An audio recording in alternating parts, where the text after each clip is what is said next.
Je parle de l'omniprésence de la publicité dans notre quotidien et comment nous pouvons la combattre.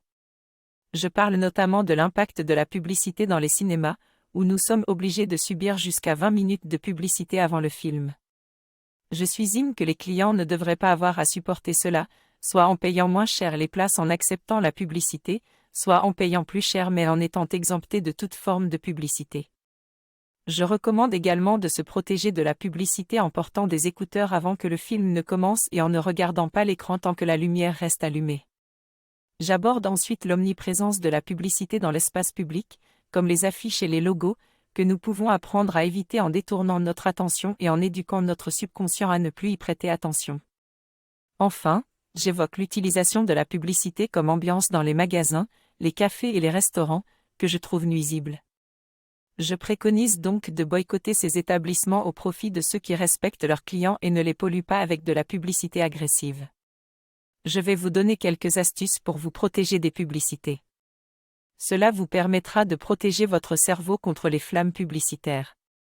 Pour le réveil avec la radio, il faut éviter de mettre son réveil à l'heure précise pour éviter d'écouter les publicités et réduire votre espérance de vie.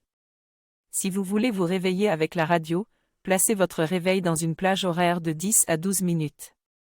Si vous ne voulez pas recevoir de prospectus, écrivez « Pas de pub, merci » sur votre boîte aux lettres. Pour éviter les publicités sur les applications smartphone, regardez bien votre écran pour apercevoir la petite croix qui permet de les fermer instantanément. Il est important de reprendre le contrôle de votre vie en décidant des sites, des magasins et des médias à consulter. Cela demande un effort, mais cela en vaut largement la peine, car être passif encourage les médias à nous imposer leur publicité comme une injection intraveineuse. J'ai appris qu'il est possible de ne pas être un mauvais consommateur en évitant de se faire manipuler par la publicité. Pour cela, je dois comparer les offres avant d'acheter quelque chose, demander l'avis de mes amis et chercher des astuces sur les réseaux sociaux. Je dois également me protéger de la publicité en confectionnant mon propre imperméable mental pour éviter de m'en imprégner. Si j'applique ces astuces faciles et amusantes, je pourrai retrouver ma paix intérieure et ma joie. Maintenant, je suis conscient de ce qu'il faut faire et ne plus faire pour me sentir mieux.